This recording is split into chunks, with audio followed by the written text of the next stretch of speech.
Okay, so Zalman, tell us about the work that you do and how you got into that. Currently I'm working, I trained as a social worker, and I trained in addictions. And I've also spent a tremendous amount of time learning Tanya, teaching Tanya and Chassidus, as well as working for Chabad.org's Ask the Rabbi team as a mental health expert. And just it becomes very, very clear that what people are really struggling with, or what at least brings them to realize they're struggling or they need help, is their relationships. And particularly the way they're getting triggered from the relationships. I mean, the majority of fighting, or if not all of it, has to do with, we're pushing each other's buttons. So there's got to be something more to it. But this is the work I've been doing in face-to-face, and I've been living in Israel for the last 11 years, and so I've been working online, FaceTime, and Skype.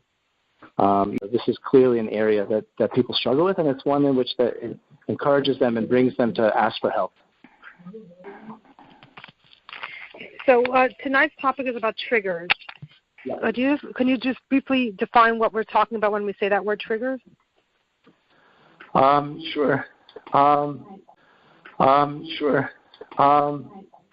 Triggering is when I feel I would say it's the way I see it is the collection of emotions that I feel, the feelings that come up for me, typically when I'm with certain people or with different people. Uncomfortable interactions and the feelings that they produce. Uncomfortable interactions and the feelings that they produce.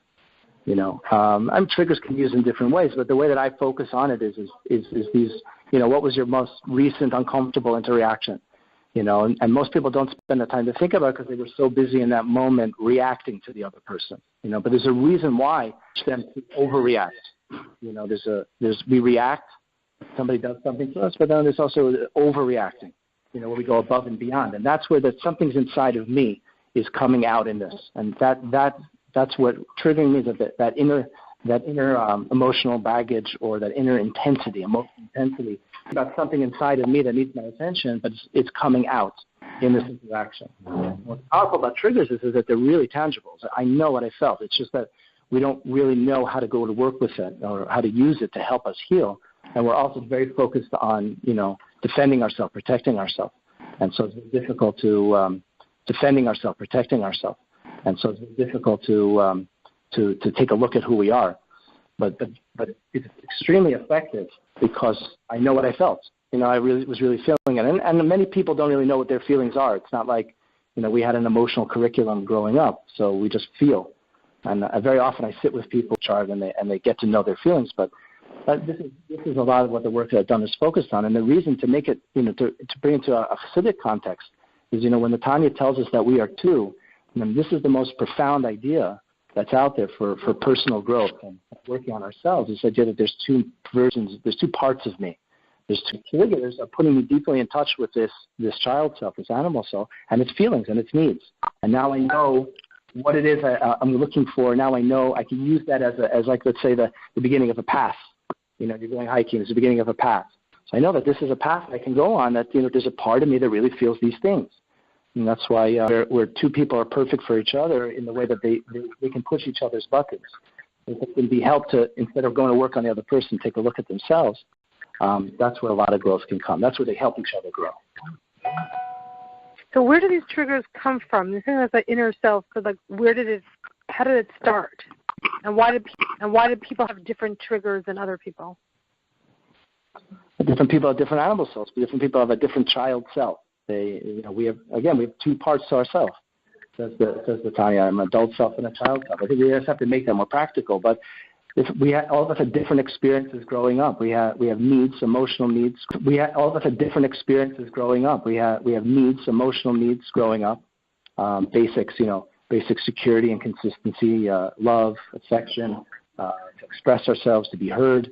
There's, every collection of, call them negative emotions, uncomfortable emotions, is an unmet need. But different people, and this is how we can be helped to take a look at our past, but not like typically in a therapy situation where we get lost in the past or we just ruminate about the past, but it can give us clues and hints. We came away from that experience of being a kid with a lot of good stuff, but also some unmet emotional needs. Like a person doesn't feel valued. They were looking for it from parents, and they continue to look for it from teachers and friends and people outside of them and around them. And then, it's not working. And now we come into a relationship, and every time the partner will say something to them that they then misinterpret it as proof of their being invalid, and they'll react to it. What's going on is that there's a part of you that's been with you forever that struggles to feel valid, and that's where the focus needs to be. And when I do that, I'm not susceptible to that trigger anymore. Or I don't overreact anymore with my partner or my spouse, whatever it is. When they say things, I just see it as it is.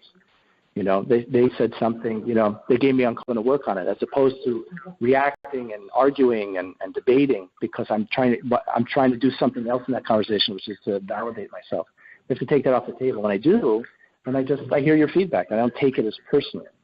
And so this is where it comes from. It's helpful that I can take a look at some of my childhood memories, pattern continued throughout my life, and I can be helped to do that. I'm given a pathway to take a look at them, so I don't get lost. But that ability to, number one, turn triggers into something that, like, I almost want it to happen because then I could embrace it and use it to grow myself. And that when I do that, the byproduct is that I'm not myself.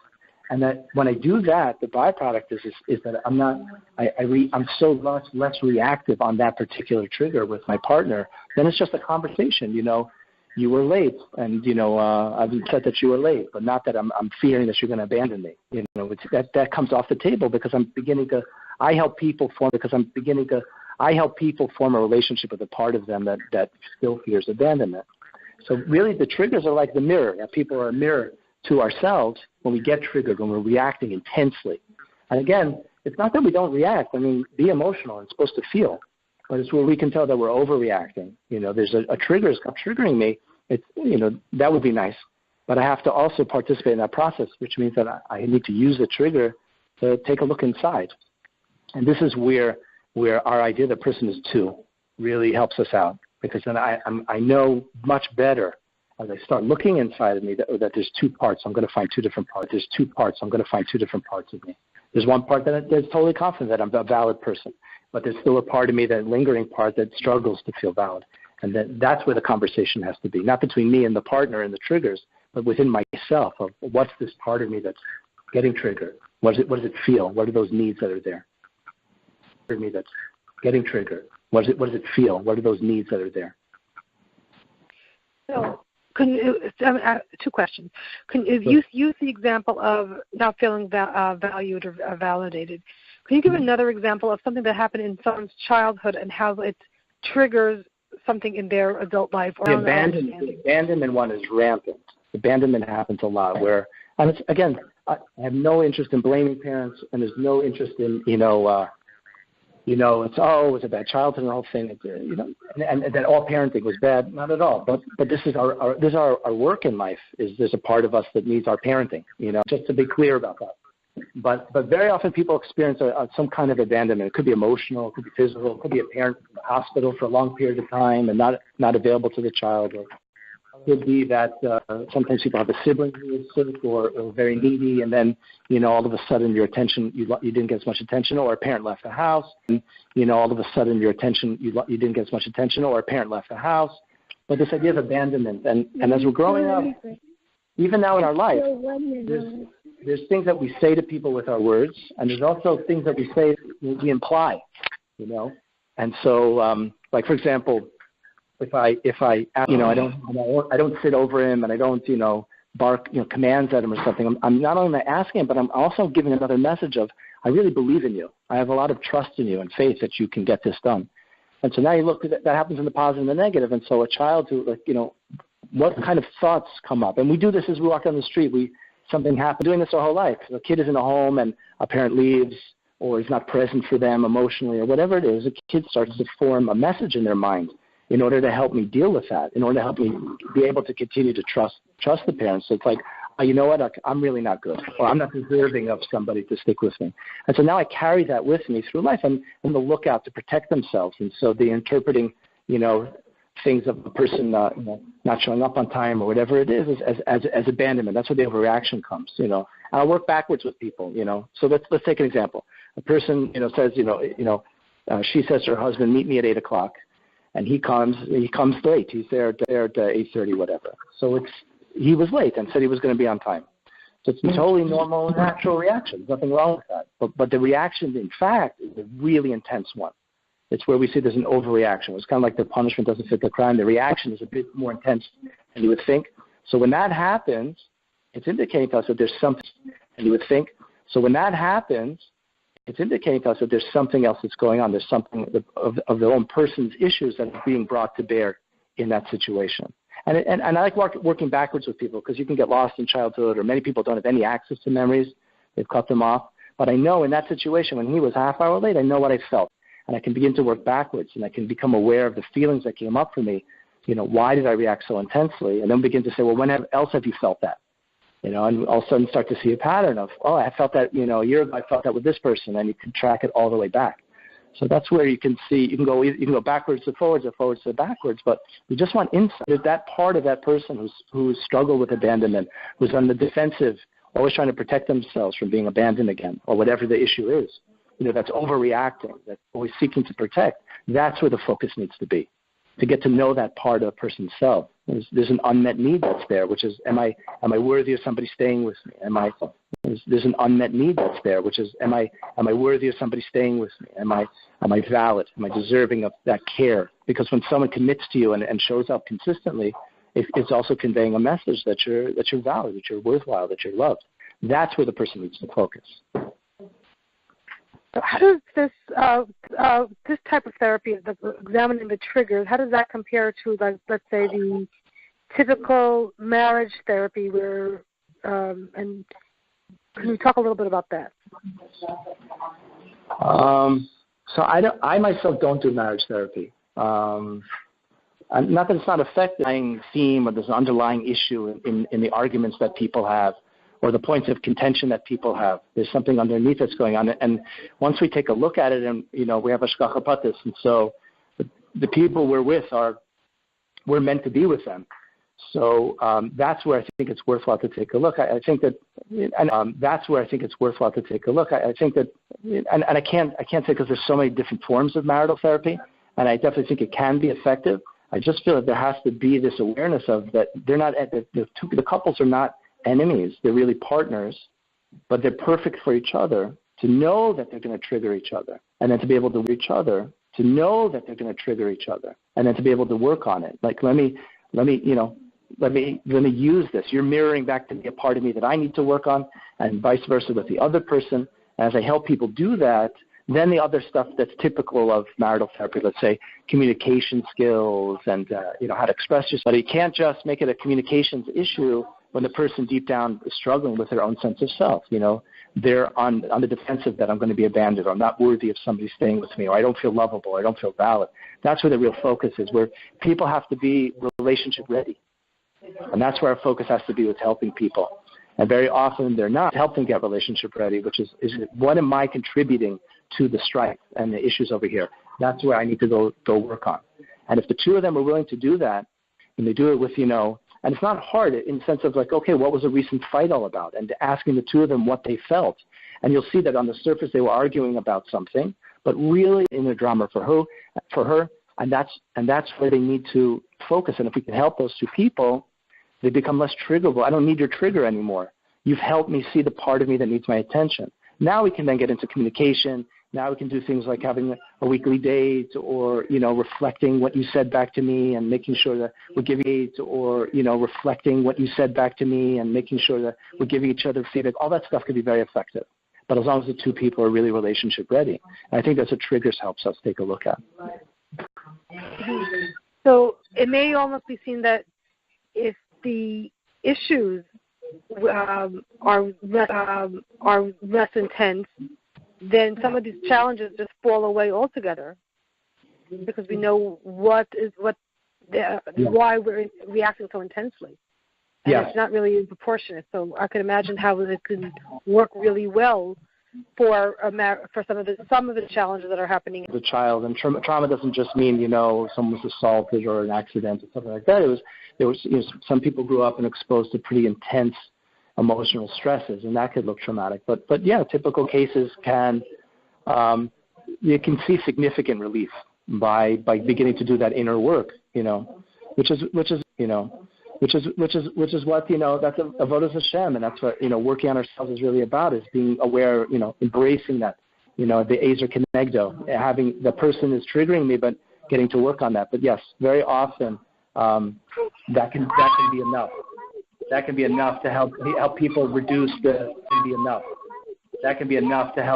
people reduce the tensions, reduce the intensity of the arguments, and then just, it becomes more of a regular conversation. Another area I see it, though, is very often you've got one partner that wants to change or work on this stuff, and the other one doesn't. Or the other one doesn't see the issue, or that they're not ready to look inside. So what do you do in such a situation like that? I've got one person, who wants help, who wants change, who realizes that they need, not that they're bad people, it's just we need help. Something's not working here. We're stuck in a pattern. So what do you do in that situation? And if I'm even there, you can make significant change, because the two members of a couple are in a dance together. They're triggering each other, bringing up all kinds of feelings that really need our attention. But instead of attending to them, we attack the other person. And so the two of them are triggering each other and enabling each other to just cycle around and around. Well, if the two of them want to work on it, great. But what if only one of them wants to work on it? What we find is want to work on it, great. But what if only one of them wants to work on it? What we find is that they very much can have an impact, because I can choose to continue to do this dance with you, or I can get out. I cannot react. And so I can work on my triggers. I can think about our last fight. I can get to know the feelings, and this is the work feeling, and what's the unmet need underneath, and how do I build a relationship with that part of me. In Hasidic speak, it's my animal soul. I need to work with it, my child self. I can go to work on that. And then what happens is as I continue to connect to that part of me, as I then later on will find ourselves in some situation comes up, and it's about to lead to the same old fight. And let's say she's there, or resistance or whatever holding him back. So he'll start to react the same way. She's no longer triggered. She's inoculated herself in a certain sense from that trigger, because she's embraced it and taken a look in herself, what it's all about. I don't need him to trigger me to know what I need to work on in me. I'm already working on it. So then he starts to react in a certain way, and I need to work on in me. I'm already working on it. So then he starts to react in a certain way, and then she can make a different decision of, I'm just not going to react in the way I used to. I'm not interested in doing that, or I see it happening again. But I see that now, instead of me desperately trying to get your validation, I see it as you are screaming, or you're being disrespectful, and I'm just unable to have a conversation with you now. Maybe we could try it again in a half hour. I can start making changes, because again, we only control our thinking, speaking, and doing.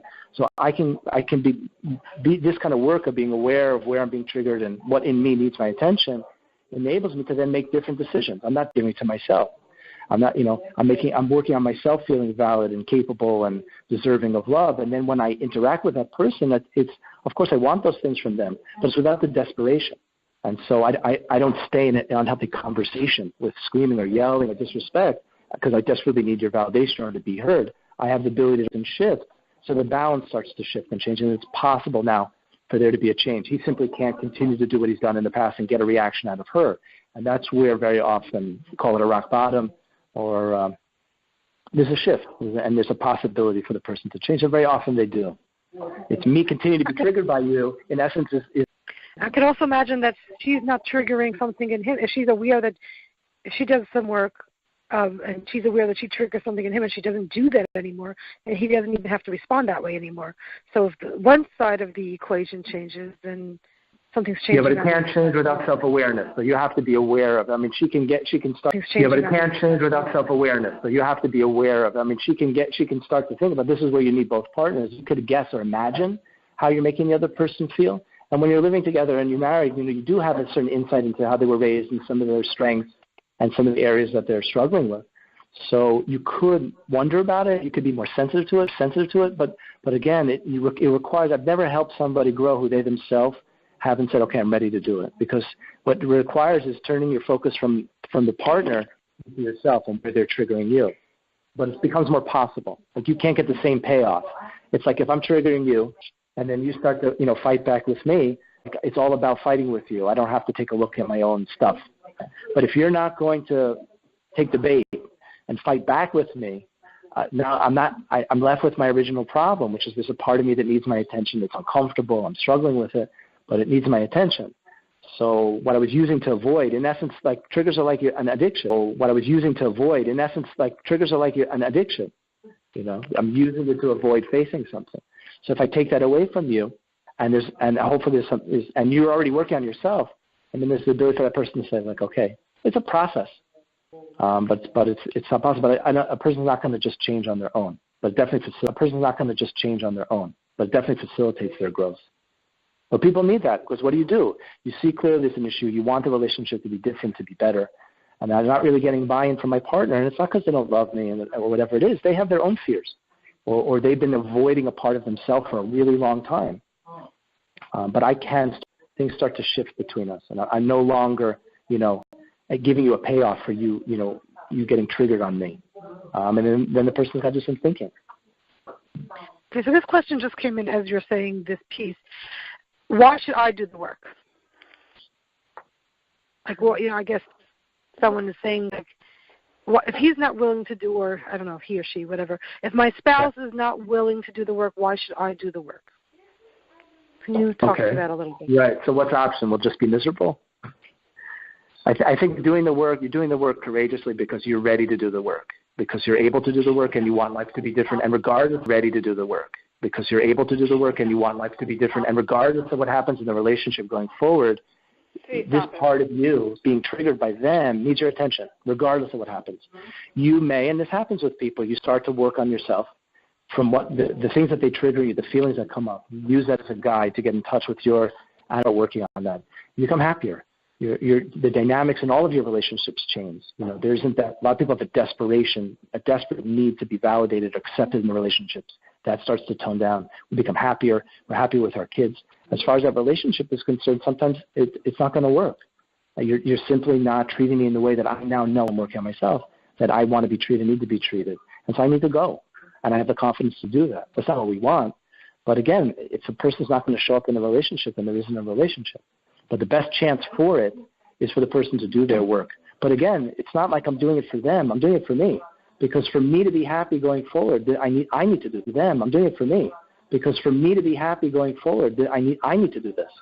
That person, regardless, and if God forbid a situation comes to a divorce, but that person was in my life for a reason. Hashgacha pratis really plays a role in this. Even therapeutically, the particular people that are in our life and the situations that come up and the feelings. That's what I want to be happy. That's my avoda that I'm on the planet to work on. To fix and to move through.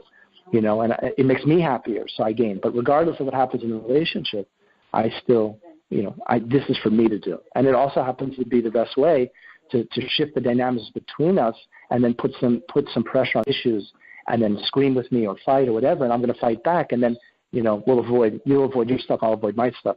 I'm not engaging like that anymore. And very often change occurs, thankfully. This has come up before. If I make the change, then I am admitting that I was wrong all along. I know, but this is the dynamic we're trying to get to, is that, typical in those approaches to marital therapy that try to work through an argument, let's say, or a discussion, or people who are trying to talk it through and get through it. An argument is happening, or an uncomfortable interaction is happening on two levels. There's the surface, what we're talking about, and then underneath it's what's really going on. There's me I have unmet needs. Instead of meeting them myself, I'm trying to get it through you, and you're doing the same thing to me.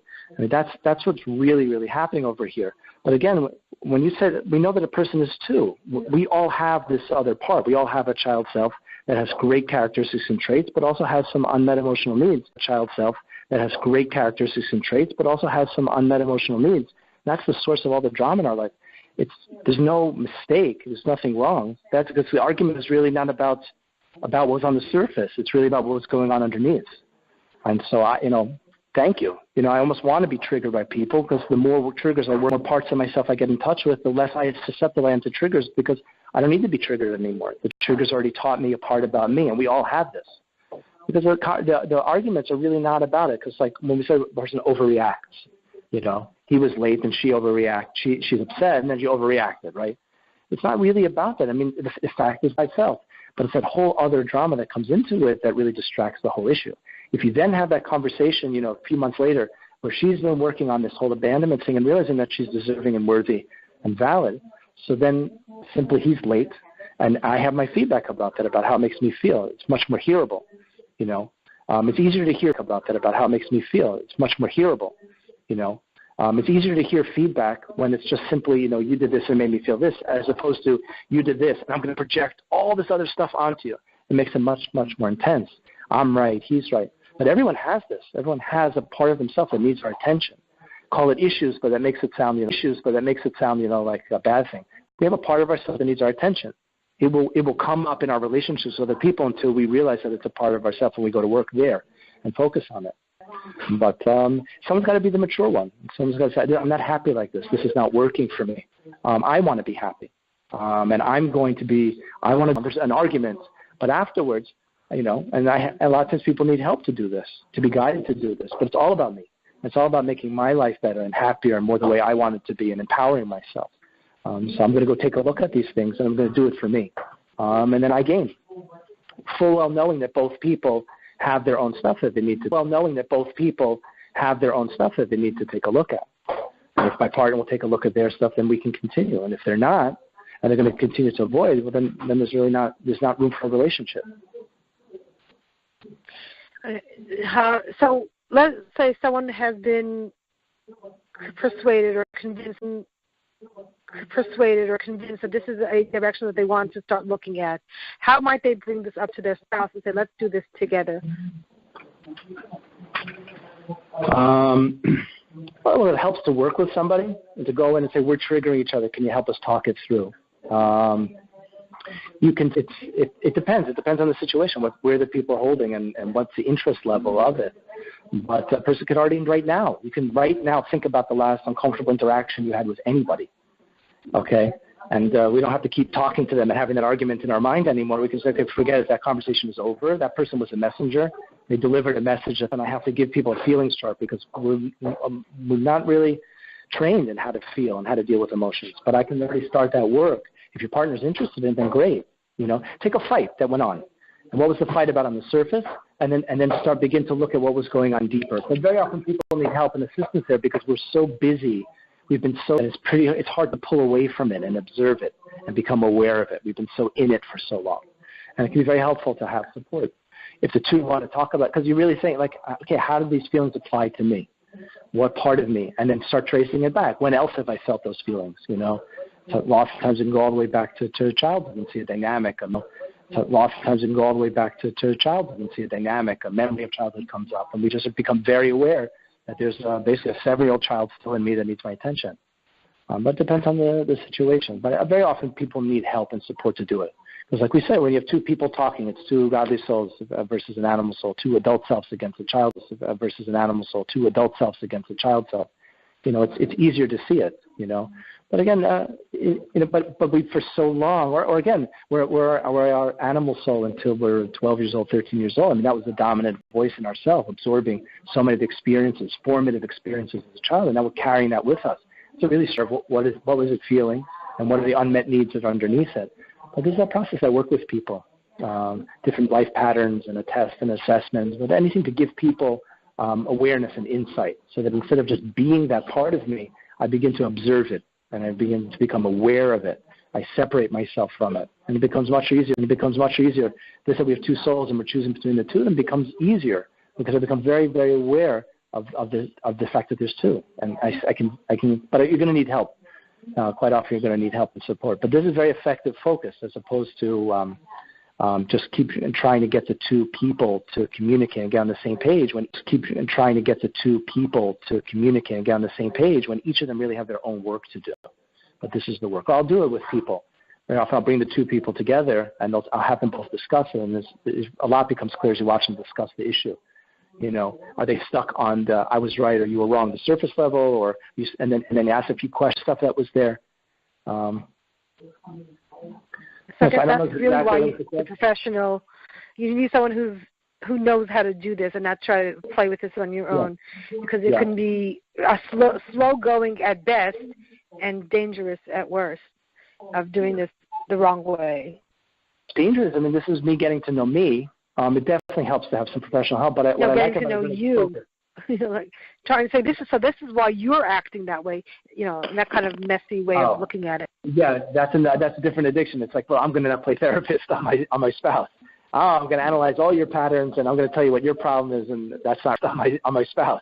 Oh, I'm going to analyze all your patterns, and I'm going to tell you what your problem is, and that's not really going to go either.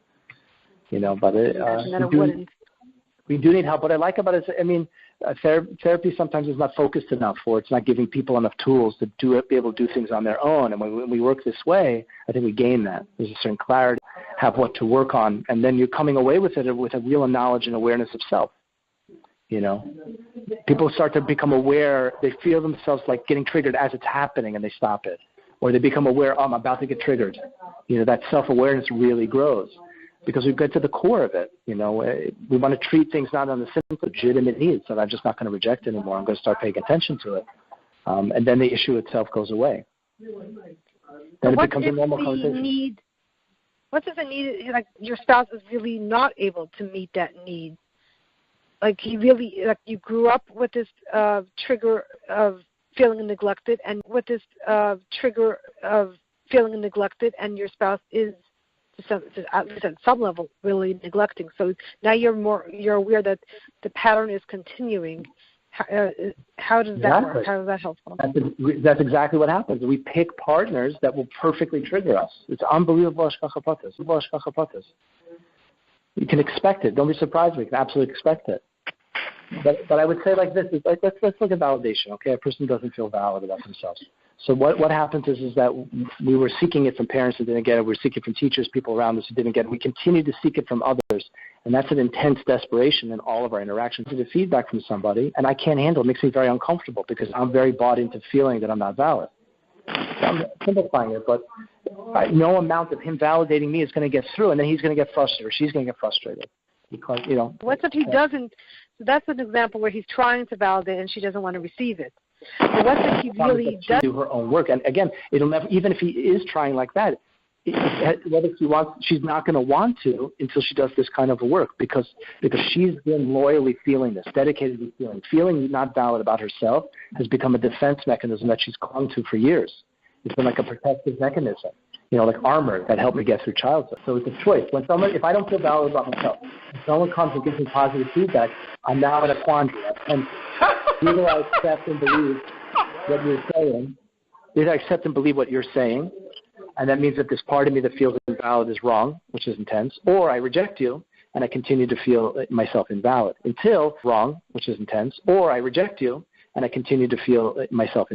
until I can be helped to work on that part of myself. I find that people are less resistant, less uncomfortable doing the work when you frame it in a clear way. You've got two souls and a child self, and this is where it came from, and you're not bad or wrong. This is normal. You're not broken. You're not defective. But this is what's effective. But this is what's happening. This is what's going on. I find people feel empowered and much more aware of themselves. They're able to have a conversation with themselves, talk themselves through triggering and different emotions that come up for them. And then it can be effective because what's the ultimate goal is that the person themselves to be validating themselves, the compassion with themselves, working with themselves to know that they're valid, and then powerful combination. Mm-hmm. When you use the word child soul, is it synonymous with immature responses? I'm using child self. There's adult self and child self. I just use that because I find, just if I use psychology, and psychology really can't function without Tanya, because Tanya is the only place that tells us they're connected to the idea of a godly soul and an animal soul. It's very much an adult self and a child self, but there is an immaturity to it. There is a highly emotions first, and only then bring the intellect, to bear. There is a certain immaturity because, again, if you took out a 7-year-old picture of yourself and would spend time hanging out with it, there's a part of me that's this. That kid is still here with me. So there's an immaturity. Because what's the immaturity? I'm feeling invalid. At the same time, I've accomplished incredible things.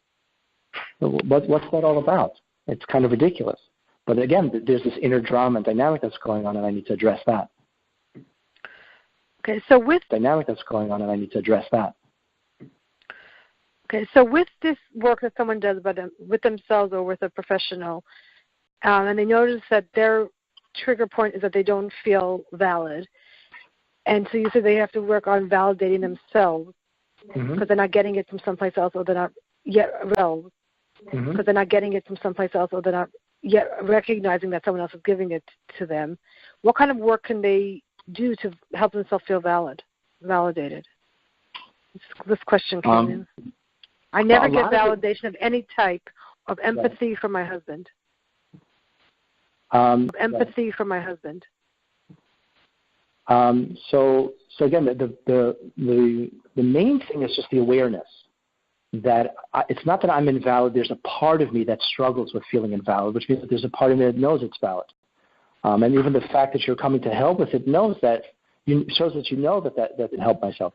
But becoming aware of it, ideas like triggers, where all of a sudden I really see this other part of me, and I'm really forming a relationship and getting to know it.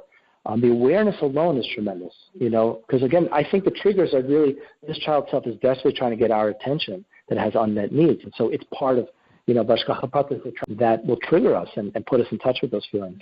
Just being aware that the awareness part of it is huge. And understanding where it's coming from, understanding it's not my fault, seeing a bit of my past, my own personal history, where it came from, it makes me much more aware of it. And again, I'm forming a relationship with it. There's a part of me that I'm forming a relationship with it. There's a part of me that I've been running from or hiding from or avoiding or medicating or drugging or whatever it is. I don't have to do that anymore. I am being given tools and awareness. I see where it came from, and I'm going to form a relationship with that part of myself and get to know it. That helps a person move in a healthy direction. And a lot of times I'll help people process interactions with not just a spouse, but friends, where you see similar drama and dynamics. And I have a way of giving people insight, tracking these 11 different life patterns that people pick up, that this child self picks up. And you see it in your relationships, you see it in your day-to-day life. They can then spend time with themselves. Just get to build a relationship with that part. Get to know that part instead of rejecting it. And don't be afraid of it. Just simply observe it and become aware of it. This is really what meditation is. Meditation is that a thought will come up and I'm just going to observe it. I'm adult self that's observing the child self. I'm watching it. I'm seeing it. I find that people with knowledge and awareness are empowered to be more present in themselves, to be more aware of these things. Especially when you start to see a change, in your relationships. You start to become much more aware of how you often get triggered. You start to see positive effects of it, and you feel like you're moving in the right direction. And it comes naturally because Hashem promised us that He would never give us a test that we can't handle, and each of us have a child self that we need to parent now as adults.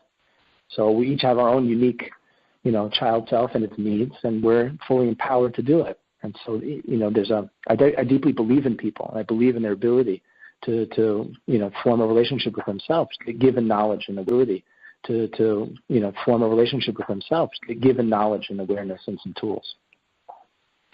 So this question came in. Can you please explain a little bit more about how being aware can help you at least work with whatever is happening? Because it doesn't change the past. No, of course not. But my relationship to it changes. I don't fear it. I'm embracing it. I'm looking into it. I'm delving into my past for insight and awareness to this part of myself. It becomes positive. It becomes there's a shift part of me that I can't handle.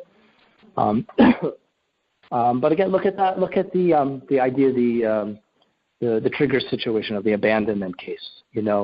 It's I now know why I react in those situations. I now know why I do it, as opposed to being too scared to take a look or too. I now know why I do it, as opposed to being too scared to take a look or too uncomfortable to take a look at myself. Why do I get so intense?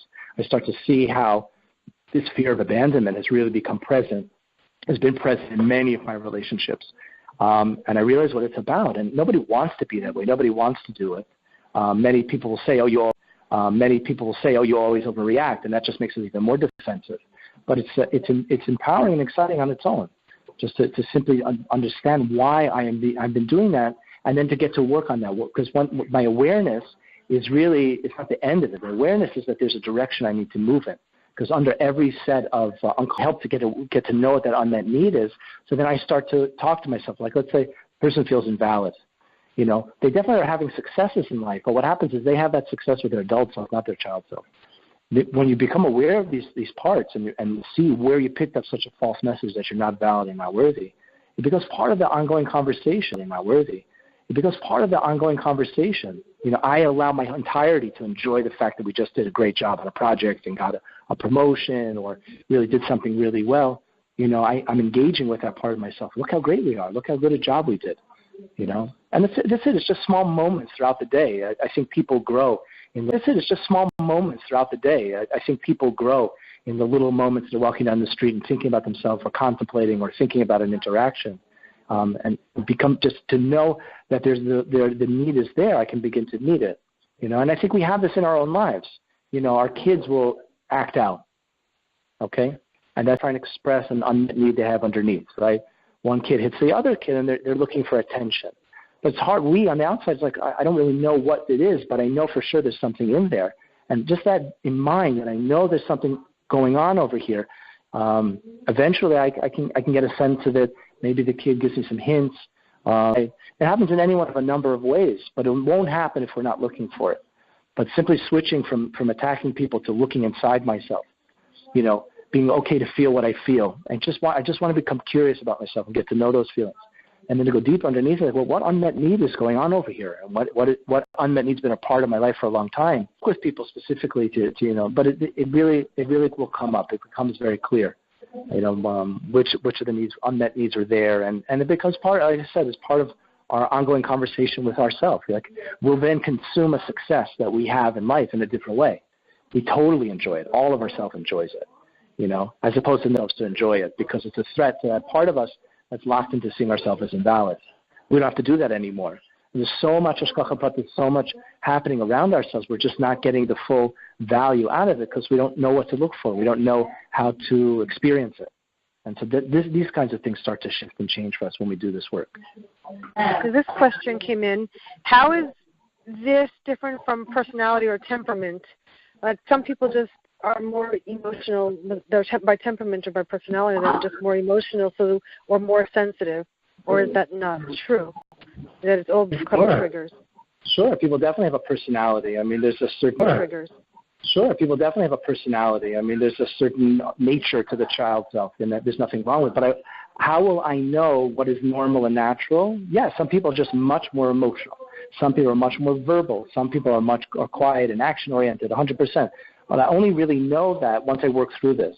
And what always happens with this, as I start working through these triggers and get to know this part of myself, is always real super strengths that emerge, real positives about myself. But I can only clearly see that it's like, I've got to separate the wheat from the chaff.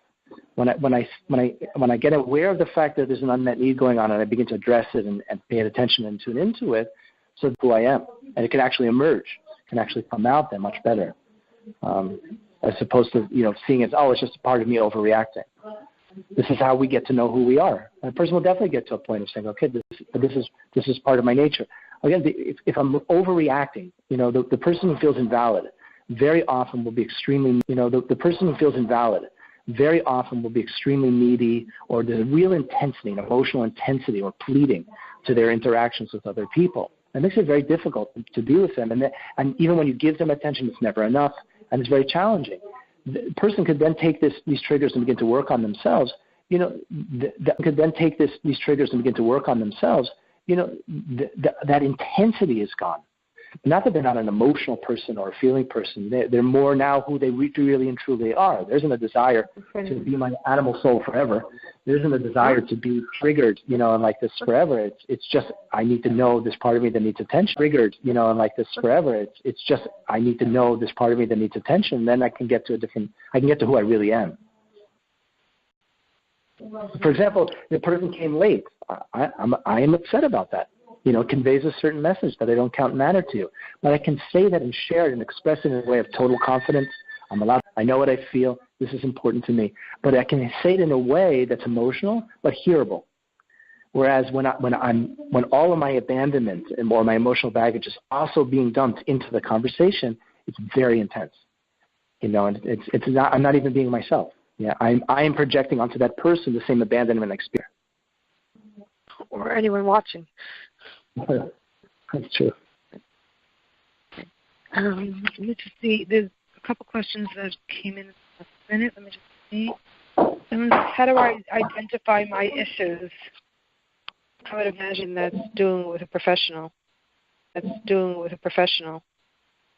You do it with a professional, or just, I would tell everybody, just like take a second and think about the last uncomfortable interaction you had with somebody. Okay, where in the body did you feel? Like, put yourself in the situation. What I said, they said, okay, I'm there in that situation. It happened recently, so you can access the feelings. Okay, now become aware of the feelings. Okay, now become aware of the feelings that you felt then. Okay, and that could be hard for people, but try. And where in the body are you feeling it? Because that idea, the animal soul is embedded in the body, I can use it as an anchor point to really become aware of where I'm feeling it. But just to do that. And you know, for many people, that's about all that they can do, and then their brain runs in a million. Keep spending a little bit of time just thinking about it. It will reveal it. It will reveal it, especially if you've got a particular argument that you keep having, or you notice a certain pattern, certain types of friends that you typically tend to have. That's going to be a real key. Some people already know it's, from how they grew up. They're aware of the issue, this uncomfortable interaction. Not like I'm going to look, I want people to irritate me, but they happen. But there's so much valuable information right there. It's me, myself, we just don't pay attention to it. But that's what I would tell people to start doing. Also, I do, on my website, I do a free assessment for people. It's called Life Patterns, which gives people a lot of awareness stuff. My website is zalmannelson.com. It's a free assessment that gives people a lot of information of how certain pattern type of ways I am with friends in the moment, at work, in my relationships, and then some insight into the past. That's also a good starting point. Yeah, I did check out that website. Really insightful, resourceful. So that's zalmannelson.com, right? Yes. And on the website, they can also reach out to you. I guess there's a contact page for email and whatever. Mm-hmm. I created a Facebook group because I've been in SPOT for the last 10 years. So I said, how can I impact the world while I'm still in SPOT? But I created a Facebook group called Relationship Masters, and we do this kind of talk. We start from the relationship, where people identify there's an issue in the relationship, and then from there we work backwards. Okay, what is it teaching me about me? And so, it's an online community, which I really like, where we can go back and forth and talk. Right, and then also I checked that out. That's also a great resource. So that's Relationship Masters, right? Yep. On Facebook. Mm-hmm. Last question, and then I guess if anyone wants to reach out to Adai specifically, they can send us an email afterwards, and we can forward it to Zalman afterwards, and we can forward it to Zalman Nelson, or you can reach out to Zalman Nelson directly. This question is about my husband went through major trauma as a child. Is that different from regular triggers? Great question. I love this question. I find that there's two types of trauma. There's intense trauma where a person, was assaulted, God forbid, or they were in an accident, an intense experience of, powerlessness. But many people's just general upbringing, they were subjected to emotional stress and pressure for a prolonged period. This has been through that, and many people have, and they don't realize it. They're going to have a hard time being in touch with what they think and what they feel just because their body is not their own. They don't have control over themselves because their body's still reacting to that traumatic experience. Very often I'll work with people and it becomes clear that there's trauma. It's clear that there was some trauma that was there, and then I'll send them to work with somebody, on trauma. And there's some effective techniques out there that can help people work through it. And then now I've got a bit more calm. I'm more calm in my own body. I can sit with my emotions more. I don't have these, racing type of thoughts, the symptoms, the people. Or I don't have these, racing type of thoughts, the symptoms, the PTSD type symptoms. But very much so that needs to be addressed 100%. And then afterwards, so there's some good books out there. The Body Keeps the Score is a great book. And Waking the Tiger is also a good book. It's more knowledge and information where people can realize I didn't do anything wrong. I've just been through. They do that work. They become much more empowered and much more able to work with their own thinking and feeling and do this kind of work. So if someone was, let's say, for example, some of the major traumas such as molestation, that's something that they really should work through before we even start looking at triggers? I think so. Or you do it simultaneously. Like I have people who are working through one of those books, and then at the same time we're doing this. I'm helping them do this kind of work. Two souls, triggers, child self. You can do it simultaneously. But this kind of work, if there was molestation in the past, then this type of work wouldn't work unless we've addressed the molestation? Is that, unless we've addressed the molestation, is that right?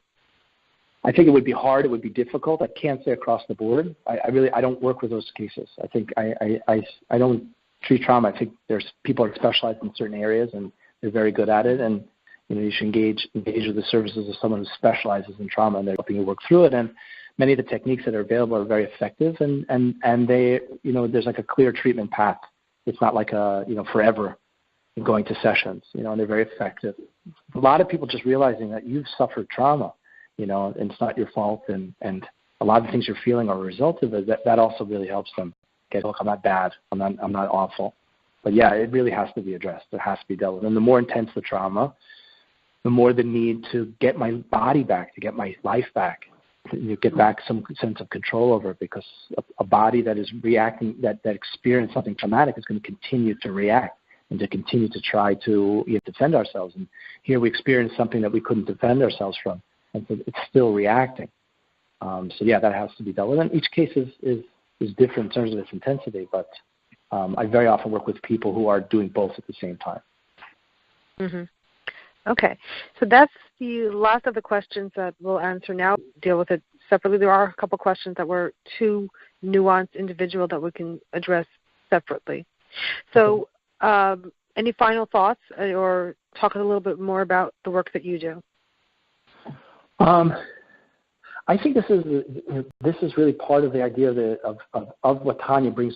This is really part of the idea of what Tanya brings to the world, that we're two and not one. I think it's such an unbelievable idea that we are two souls, we're two selves. To know that with a clarity, psychology doesn't know this. Psychology doesn't know who we really are. Everything is a guess. There are definitely techniques in psychology that are effective. That if you take the effective ones, we can see that they all conform to the way that Tanya sees a person. Is that you're these two parts, these two psychology, two beings, two selves, with three methods of expression: thought, speech, or action. And then all of these tools can become very effective techniques. We can use those techniques often even better. This is clearly what a human being is. A person on the face of the planet, this is their inner experience. And when you know who you are, that there's this too, all this kind of work to grow and to heal and to change and to alter and adjust my relationships can be so much more effective. And I think many people don't look into themselves, or are afraid to, or run away from. Don't look into themselves, or are afraid to, or run away from, because simply I don't know what's going on in there. It's a black void. And this is something unbelievable. That this is the major message of Tanya, and this is our message really to share with ourselves, our communities, and with the world. This idea that we know with absolute confidence, because the Creator has told us, hey, I made you, and this is with absolute confidence, because the Creator has told us, hey, I made you, and this is who you are. And when we work this way from the inside out, that this is what a person is, the treatment is very effective, and people grow much more, and they come away with tools themselves to live. They, in essence, be able to coach themselves. This awareness that I'm too, creates an ongoing dialogue of myself. I'm too, creates an ongoing dialogue of myself. This is a really powerful idea, and this is our contribution to the world. And, I do work, both therapeutic work, but I also been working a lot in Tanya and teaching Tanya and writing. I've got some books that I'm working on for Tanya as well. A GPS for the Soul was very effective because I think it brought it down. To say that, this really applies to me. And I was inspired already before I had the chance to translate that book, because I was meeting a lot of people who said, Tanya's really nice, but it just doesn't talk to me. So, we got a lot of work to do. But I think it's there. I think psychology can serve Tanya, can serve Hasidic ideas and thinking and philosophy to help us better connect to these ideas, because there's definitely wisdom in the world to express these ideas and connect to ourselves and improve ourselves, improve our relationships, improve our parenting, improve our relationship with the Creator. A thought that really knocks me out is this idea of, that to know that the Creator loves me and that I love the Creator, and to feel that and to love a fellow Jew. How can I do it if I don't really love myself? And a lot of us are struggling with that, and for this reason, to do it if I don't really love myself. And a lot of us are struggling with that, and for this reason, to realize that we're two and not one. So I see the synthesis and, it all coming together. I think it's really powerful. It's very exciting. And I think that we should be at the forefront, of sharing these ideas with the world, or, empowering people to empower themselves. But it starts with ourselves. It starts with our communities first. Amen. All right, thank you so much, Zalman. This is really insightful. This has been recorded for those who want to listen to it a second time, or to let other people know that this is there. this has been done. This has been shared. It's at adaiad, ADAIAD.org / for sharing. And for sure. good night. Okay.